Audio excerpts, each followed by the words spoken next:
అందరికీ నమస్కారం. ఈనాటి మన కథ ప్రతిచర్య. చూసావా సీత, అవసరం మనిషితో ఎన్ని పనులనైనా చేయిస్తుంది. డబ్బున్నంత వరకే మనకు విలువనిస్తుంది. కానీ ఒక్క విషయం పిల్లలు మర్చిపోతారు. ఎందుకు?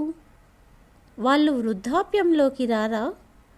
ఇప్పుడు నీ కొడుకుకు నాతో అవసరం ఉంది కాబట్టి ప్రేమగా 3 సంవత్సరాల తర్వాత నాతో మాట్లాడుతూ భోజనం చేశాడు. నిజం చెప్పాలంటే నువ్వు నన్ను వదిలి వెళ్ళాక మళ్ళీ ఈరోజే నేను కడుపు నిండా భోజనం చేశాను అంటూ భార్యను గుర్తు చేసుకుంటూ కళ్ళు చెమ్మగిల్లాయి శర్మగారికి. 70 ఏళ్ల శర్మగారు వస్త్రాల వ్యాపారం చేసేవారు. భార్య సీత, ఒక్కగానొక్క కొడుకు రాజేష్. ఒక్కడే కొడుకు కాబట్టి అల్లారు ముద్దుగా పెంచుకున్నారు. డిగ్రీ పూర్తి చేసిన రాజేష్ తండ్రితో పాటు వస్త్రాల దుకాణం చూసుకునేవాడు. రాజేష్కు పెళ్లి చేశారు. కోడలు కావ్య. అత్తగారు ఉన్నప్పుడు కోడలికి చాలా సహాయం చేసేది కాబట్టి కోడలు అత్తగారిని మామగారిని బాగానే చూసుకునేది. రోజులు గడుస్తూ ఉన్నాయి. మనవడు పుట్టాడు. శర్మగారికి మరియు సీతకు ఆనందానికి అవధులు లేకుండా పోయింది. మనవడికి అరుణ్ అని పేరు పెట్టారు. రోజులు గడుస్తున్నాయి. అరుణ్ పెద్దవాడయ్యాడు. మనవడు తాతయ్య నానమ్మ అంటే ప్రేమగా ఉండేవాడు. సీత ఒకరోజు అర్ధరాత్రి భర్తతో, ఏవండి, ఒళ్ళంతా చెమటలు పడుతున్నాయి, ఎందుకో కంగారుగా ఉంది అంటూ భర్తను నిద్రలేపింది. శర్మగారు మంచినీళ్లు తాపించారు. వెళ్ళి కొడుకును నిద్ర లేపారు. డాక్టర్ దగ్గరకు తీసుకెళ్దామని అంబులెన్స్కు ఫోన్ చేశారు. హాస్పిటల్ తీసుకువెళ్తున్న సమయంలో భర్త చేతిని విడవలేదు సీత. కానీ హాస్పిటల్ చేరుకున్నాక ఎటువంటి చలనమూ లేని సీత చేతిని కదిపారు శర్మగారు. అప్పటికే సీత శాశ్వతంగా భర్త చెయ్యి విడిచిపెట్టింది. భార్య చివరి కార్యక్రమాలు అన్నీ జరిగిపోయాయి. సంవత్సరం గడిచింది. ఇక కొడుకు తండ్రి వ్యాపారాన్ని తన పేరును మార్చుకోవటానికి ప్రయత్నించేవాడు. ఒకరోజు, నాన్న, అమ్మ మనల్ని వదిలి వెళ్ళినప్పటి నుంచి నువ్వు షాప్కి సరిగ్గా రావట్లేదు కదా, నీకు ఈ మధ్య ఆరోగ్యం కూడా బాగుండడం లేదు. షాప్ని నేను చూసుకుంటాను, నీ అకౌంట్స్ అన్నీ నేనే చూస్తాను అన్నాడు కొడుకు. కొడుకును నమ్మిన తండ్రి షాప్ వ్యవహారాలన్నీ అంటే అకౌంట్స్ మరియు లావాదేవీలు కొడుకుకు అప్పగించేశాడు. ఆ తర్వాతి రోజులు గడిచే కొద్దీ కొడుకు కోడలి నిజస్వరూపాలు బయటపడ్డాయి. కోడలు సమయానికి భోజనం ఇచ్చేది కాదు. కొడుకు తండ్రితో మాట్లాడేవాడు కాదు. మనవడు మాత్రమే ప్రేమగా తాతగారితో మాట్లాడేవాడు. మెల్లమెల్లగా కోడలు మామగారికి వండడం కూడా తగ్గించేసింది. ఒకరోజు, ఏమ్మా కావ్య, టిఫిన్ పెట్టమ్మా అన్నారు. వంటింట్లో గిన్నెలున్నాయి, కడగండి, అప్పుడే మీకు టిఫిన్ ఇస్తాను అన్నది కోడలు. కోడలి మాటలకు చాలా బాధపడ్డారు శర్మగారు. తన గదిలోకి వెళ్ళి, మనిషి జీవించే జీవితమంతా అబద్ధం. సీత బ్రతికి ఉన్నప్పుడు ప్రేమగా చూసుకున్న కోడలు ఇప్పుడు కనీసం మామయ్య అని పిలవడం కూడా మానేసింది.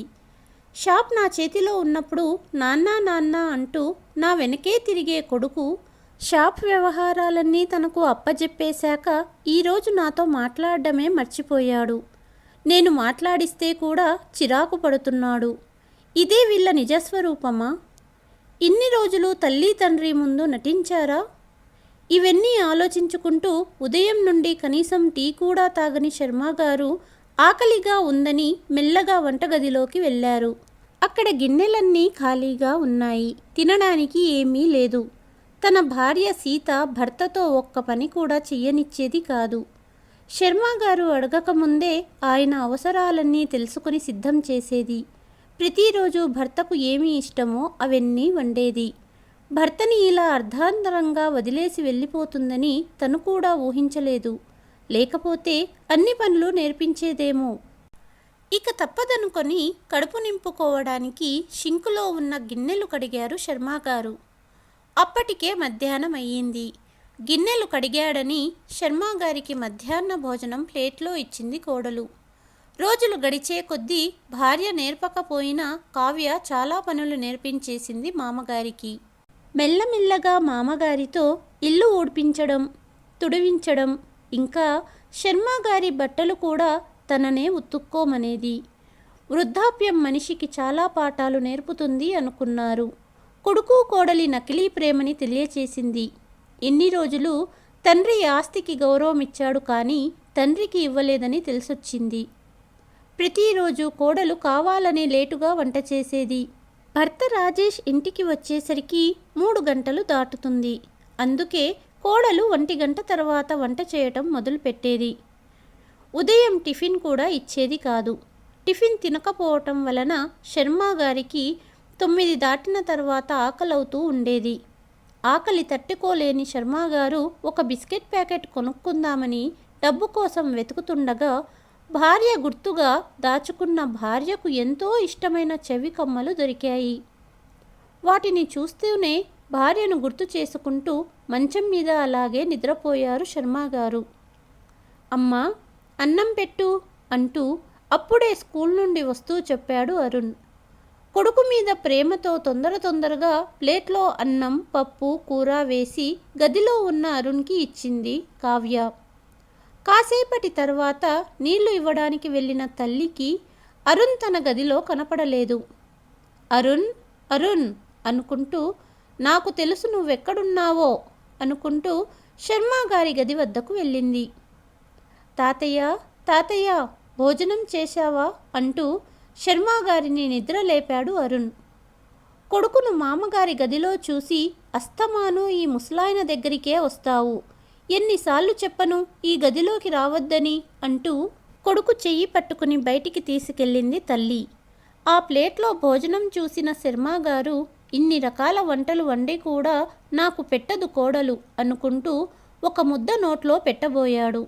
అంతే, ఛీ మాయదారి సంత, చిన్నపిల్లల నోటి దగ్గర తిండి కూడా లాక్కుంటారు అన్నది కోడలు మామగారికి వినపడేలా. కోడలి నోటి నుండి ఇన్ని మాటలు విన్న శర్మ గారికి ఆ భోజనం తినాలనిపించలేదు. ఇక ఎటువంటి ప్రయోజనమూ లేని మామగారిని వృద్ధాశ్రమంలో వదిలేయాలని కోడలు ఆలోచించింది. కొద్ది రోజులకి అరుణ్ ఇంజనీరింగ్ పూర్తి చేశాడు. పూణేలో ఉద్యోగం వచ్చింది. అరుణ్ ఉద్యోగం చేయటానికి పూణే వెళ్ళిపోయాడు. 6 నెలలు గడిచాయి. ఒకరోజు కావ్య, ఏవండి, అరుణ్ తన దగ్గరికి రమ్మంటున్నాడు, కానీ మీ నాన్నగారిని ఎవరు చూసుకుంటారు అని అడిగింది. ఇక ఇప్పటి నుండి మనము ఎలాగో వాడి దగ్గరికి వెళ్తూ వస్తూ ఉండాలి. ప్రతిసారి మీ నాన్నతో ఇబ్బంది పడడం ఎందుకు? ఎక్కడన్నా వృద్ధాశ్రమంలో చేర్పిద్దామన్నది. నాన్నను ఇప్పుడే ఆశ్రమంలో చేర్పిస్తే ఆస్తి మాటేమిటి? అందుకే ఆస్తి ఎలాగైనా రాయించుకుంటాను, ఆ తర్వాత నువ్వు చెప్పినట్టే చేద్దామన్నాడు రాజేష్. ఒకరోజు భార్యతో తండ్రికి ఇష్టమైన వంటలన్నీ చేయించాడు కొడుకు. భోజన సమయంలో తండ్రితో పాటు కూర్చున్నాడు. నాన్న, ఈరోజు మీకోసం కావ్య అన్నీ వండింది అంటూ ప్లేట్లో భోజనం వడ్డించాడు. నాన్న, అరుణ్ మనల్ని తన వద్దకు రమ్మంటున్నాడు, నిన్ను తప్పకుండా తీసుకురమ్మన్నాడు. అలాగే షాప్ కాస్త పెద్దదిగా కట్టాలనుకుంటున్నాను. బ్యాంకు వాళ్ళు ఏదైనా షూరిటీ ఉంటే తప్ప లోన్ ఇవ్వమంటున్నారు. ఇల్లు నీ పేరు మీదే ఉంది కదా, అందుకే ఇంటిని నా పేరు మీద రాసేయి. నువ్విక అరుణ్ వద్ద ఉండిపోవచ్చు. ఇక్కడి వ్యవహారాలన్నీ నేను చూసుకుంటాను. ఇంటిని షూరిటీగా పెట్టి షాప్ని ఇంకాస్త పెద్దగా కట్టాలనుకుంటున్నాను అన్నాడు. మనవడంటే తాతయ్యకు చాలా ఇష్టం కాబట్టి కొడుకు చెప్పిన దానికి తండ్రి ఇలా చెప్పాడు. ఇల్లు నా కష్టార్జితం, నా మనవడి పేరున రాస్తాను అన్నాడు తండ్రి. ఏదో ఒకటి కొడుకు పేరున ఉన్నా మనకే కదా అనుకొని సరే అన్నాడు రాజేష్. ఆస్తి రాయించుకోవడానికి కడుపు నిండా భోజనం పెట్టాడు. ఆ రోజు రాత్రి గదికి వెళ్ళిన శర్మ గారు, చూశావా సీత, అవసరం మనిషితో ఎన్ని పనులనైనా చేయిస్తుంది. డబ్బున్నంత వరకే మనకు విలువనిస్తుంది. కానీ ఒక్క విషయం పిల్లలు మర్చిపోతారు ఎందుకు? వాళ్ళు వృద్ధాప్యంలోకి రారా? ఇప్పుడు నీ కొడుకుకు నాతో అవసరం ఉంది కాబట్టి ప్రేమగా 3 సంవత్సరాల తర్వాత నాతో మాట్లాడుతూ భోజనం చేశాడు. నిజం చెప్పాలంటే నువ్వు నన్ను వదిలి వెళ్ళాక మళ్ళీ ఈరోజు కడుపు నిండా భోజనం చేశాను అంటూ భార్యను గుర్తు చేసుకుంటూ కళ్ళు చెమ్మగిల్లాయి శర్మగారికి. మరుసటి రోజు ఉదయం, నాన్న, ఇంకో 4 రోజుల్లో అందరం కలిసి పూణే వెళ్ళాలి. కావలసిన బట్టలు టాబ్లెట్స్ అన్నీ సర్దుకో అన్నాడు రాజేష్. చాలా రోజుల తర్వాత మనవడిని చూస్తున్నందుకు సంతోషంగా అన్నీ ఒక బ్యాగ్లో సర్దుకున్నారు శర్మగారు. అందరూ బయలుదేరవలసిన సమయం వచ్చింది. రాత్రికి విజయవాడ రైల్వే స్టేషన్లో పూణే ట్రైన్ ఎక్కారు. తండ్రికి వెనుకల బోగీలో సీట్ రిజర్వ్ చేశాడు కొడుకు. నాన్న, ట్రైన్ రేపు మధ్యాహ్నానికి పూణే చేరుతుంది కాబట్టి నిద్రపో అన్నాడు. సరే అంటూ కాసేపటికి నిద్రపోయారు శర్మగారు. తెల్లవారుజామున శర్మగారికి మెలకువ వచ్చింది. ట్రైన్ ఏదో స్టాప్లో ఆగినట్టు చూసి మోకాళ్ళు పట్టుకుపోయాయి. దిగాలి అనుకున్నాడు. పక్కన చూస్తే ఫుల్గా దుప్పటి కప్పుకొని అందరూ నిద్రపోతున్నారు. పక్క బోగీలో ఉన్న కొడుకుకు చెప్పి దిగుదామని కొడుకు సీటు వద్దకు వెళ్ళి రాజేష్ రాజేష్ అని పిలిచాడు. ఎంతసేపటికి లేవలేదు. దుప్పటి తీశారు శర్మగారు. ఒక్కసారిగా ఆకాశం తలపై పడ్డట్టయింది శర్మగారికి. అక్కడ కొడుకు లేడు. వేరే భార్యాభర్త కూర్చుని ఉన్నారు. కొడుకు కోడలి దుర్మార్గపు ఆలోచనను పసిగట్టారు శర్మగారు. తన బ్యాగ్ తీసుకొని అదే స్టాప్లో దిగిపోయారు. చుట్టుపక్కల ఉన్న వారిని అడగగా అది బెంగుళూరు అని తెలిసింది. కాసేపు దిక్కుతోచక కాస్త తెల్లారే వరకు రైల్వే స్టేషన్లో కూర్చున్నారు. అప్రయత్నంగానే కళ్ళల్లో నీరు కారుతున్నాయి శర్మగారికి. ఇటువంటి కొడుకునా నేను కన్నది అనుకుంటూ బాధపడుతున్నారు. సమయం 9 గంటలయ్యింది. ఆకలిగా ఉండి భార్య గుర్తుగా తెచ్చుకున్న కమ్మలను అమ్మటానికి గోల్డ్ షాప్ ఎక్కడ ఉందో తెలుసుకొని మనసు భారంగా ఉన్న భార్య కమ్మలను తాకట్టు పెట్టాడు. మొత్తంగా 20,000 వచ్చాయి. దగ్గరలోని హోటల్ వద్దకు వెళ్ళి టీ బ్రెడ్ కొనుక్కొని తిని కడుపు నింపుకున్నారు శర్మగారు. హోటల్ బయట బెంచీ మీద కూర్చొని ఇప్పుడు ఎక్కడికి వెళ్ళాలి? దేవుడు నన్నెందుకు ఇలా పరీక్షిస్తున్నాడు అనుకుంటూ కళ్ళల్లో నీరు కారుతున్నాయి శర్మగారికి. హోటల్లో పనిచేసే ఒక పెద్దాయన శర్మగారిని చూసి ఏమైంది పెద్దాయన, ఎందుకు ఏడుస్తున్నావు అని అడిగాడు. కొడుకు చేసిన దుర్మార్గపు చర్యను వివరించారు శర్మగారు. అంతా విన్న అతను ఎంత ఘోరం జరిగింది అంటూ తిరిగి విజయవాడలో ఇంటికి వెళ్ళకపోయావా అన్నాడు. ఇలాంటి కొడుకు వద్ద ఉండడం కంటే చచ్చిపోవడమే మేలు అంటూ కన్నీటితో చెప్పారు శర్మగారు. సరే, ఇక్కడ హోటల్లో పని ఇప్పిస్తాను, చేసుకో అన్నాడు అతను. అప్పటి నుండి హోటల్లో పనిచేస్తూ రైల్వే స్టేషన్లో తలదాచుకుంటూ కాలాన్ని గడిపారు శర్మగారు. అటువైపు రాజేష్, కావ్య పథకం ప్రకారం వేరే బస్సు ఎక్కి కొడుకు వద్దకు వెళ్ళారు. మొట్టమొదటగా తాతయ్య రాలేదా అడిగాడు అరుణ్. తాతయ్య తీర్థయాత్రలకు వెళ్ళాడురా, ఇంకో నెల దాకా రాడు అన్నాడు తండ్రి. నా మొదటి సంపాదనతో తాతగారి కోసం మొబైల్ కొన్నాను. అప్పటి నుంచి నేను ఇంటికి రావడం కుదరలేదు. మీరు వచ్చారు కదా, ఫోన్ని తీసుకెళ్ళి తాతగారికి ఇవ్వండి. తాతయ్యతో మాట్లాడక చాలా రోజులవుతుంది. మీరు వెళ్ళాక తాతయ్య యాత్రల నుండి తిరిగి వచ్చేస్తారు కదా, అప్పుడు మాట్లాడతాను అన్నాడు అరుణ్. రాజేష్, కావ్యలు కొడుకు దగ్గర నెల రోజులు ఉన్నారు. చుట్టూ చూడవలసిన ప్రదేశాలన్నీ చూపించాడు అరుణ్. నెల తర్వాత ఇద్దరూ తిరిగి విజయవాడ చేరారు. అంతలోనే ఆఫీస్ పని మీద బెంగుళూరు వెళ్ళవలసి వచ్చింది అరుణ్. అతను ఆఫీస్ స్టాఫ్తో కలిసి కారులో బయలుదేరాడు. బెంగుళూరు చేరుకొని రైల్వే స్టేషన్ మీదుగా వెళ్తున్నప్పుడు ఎదురుగా హోటల్లో అరుణ్కు ఎవరో తెలిసిన వారిలా కనిపించారు. బెంగుళూరులో ఎవరుంటారు అనుకొని వెళ్ళిపోయాడు. కానీ అరుణ్ మనసు ఎందుకో కలవరంగా ఉండి మరుసటి రోజు ఒక్కడే హోటల్కి వచ్చాడు. అక్కడ పనిచేస్తున్న తాతయ్యను చూసి కాళ్ళ కింద భూమి కదిలిపోయినట్టు అనిపించింది అరుణ్కు. తాతయ్యను పిలిచాడు. మనవడిని చూసిన శర్మగారు అరుణ్ దగ్గరగా వచ్చి హత్తుకున్నారు. ఇదేంటి తాతయ్య, ఇక్కడున్నావు?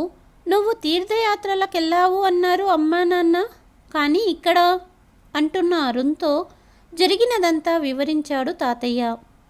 తల్లి తండ్రి మీద అరుణ్కు చాలా కోపం వచ్చింది. ఆఫీస్ స్టాఫ్ వద్ద పర్మిషన్ తీసుకొని తాతయ్యను తీసుకుని ముందు మంచి బట్టలు కొనిచ్చాడు. కడుపు నిండా భోజనం పెట్టించాడు. ఆ తర్వాత ఇద్దరూ కలిసి విజయవాడ బయలుదేరారు. ఇంటికి చేరుకున్న తర్వాత తాతగారిని కారులోనే ఉండమని ఇంటి లోపలికి వెళ్ళాడు అరుణ్. ఇదేంటి అరుణ్, చెప్పకుండా వచ్చేశావు? ఎలా ఉన్నావు? అంతా బాగుంది కదా అన్నారు తల్లి తండ్రి. ఏంటి నాన్న, నెలయ్యింది కదా, తాతయ్య ఇంకా రాలేదా అడిగాడు అరుణ్. తాతయ్య రావడానికి ఇంకొక వారం పడుతుందట, ఉదయమే మాట్లాడాను అన్నాడు తండ్రి. ఇంటి బయట కారులో ఉన్న తాతయ్యను పిలిచాడు అరుణ్. తండ్రిని చూసి నోళ్లు తెరిచేశారు కొడుకు కోడలు. మీలాంటి వాళ్ళు నాకు తల్లి తండ్రి అనుకోవడానికే అసహ్యంగా ఉంది. సొంత తండ్రిని రోడ్డుపాలు చేస్తారా అంటూ అరుణ్ తల్లి తండ్రి మీద కోప్పడ్డాడు. అరుణ్, తాతయ్యను వదిలేయ్, చూడు నీ పేరు మీద ఇంటిని రాయించేశాను, నీకోసమే ఇల్లు పెద్దగా కట్టిస్తాను అన్నాడు తండ్రి. నాన్న, నీ మాటలతో నన్ను మాయ చేయాలని చూడకు. ఇల్లు నా పేరు మీదే ఉంది కదా, అయితే వినండి, వారం గడువు ఇస్తున్నాను, ఇద్దరూ ఇంటిని ఖాళీ చేసి వెళ్ళిపోండి. ఇక ఇక్కడ తాతయ్య మాత్రమే ఉంటారు. ఒక పని మనిషిని పెట్టి తాతయ్యను నేను చూసుకుంటాను. తొందరలోనే విజయవాడకు ట్రాన్స్ఫర్ చేయించుకుంటాను. వారం లోపు వెళ్ళలేదో తండ్రిని హింసిస్తున్న కొడుకు అని కేసు పెడతాను అంటూ తల్లి తండ్రితో చెప్పాడు అరుణ్. అరుణ్, నిన్ను వదిలి నేను ఉండలేనురా అన్నది తల్లి.